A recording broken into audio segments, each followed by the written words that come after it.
Ցավերը ոտքերում դա վտանգավոր նշան է։ Եթե հիվանդը չի կարող քայլել առանց ցավի 50 մետրից ավել,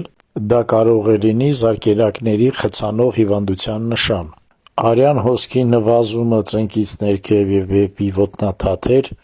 ուշ թե շուտ կարող է բերել ոտքի կորուստի։ Այսօրվա օրով այդ խնդիրը մեծ մասամբ լուծելի է։ Տարբեր շունտավորող միջամտությունները թույլ են տալի շունտավորել ընդհուպ փոքրիկ զարկերակները ոտնաթաթերի վրա։ Այդ վիրահատությունները կատարվում են նաև պետպատվերով անվճար կամ սոթփաթեթով։ Ցավերի պատճառը ոտնաթաթերում նաև շատ հաճախ լինում է դիաբետիկ նեյրոպաթիայի պատճառով։ Նման վիճակը հնարավոր է ցավազրկել երկարատև մինչև 3-ից 6 ամիս բոտոքսի ներարկումներով, որը նաև օգնում է ծնկան ցավերի դեպքում։ Դուք կարող եք ուղարկել ձեր ստորին վերջույթների կատարված հետազոտությունները,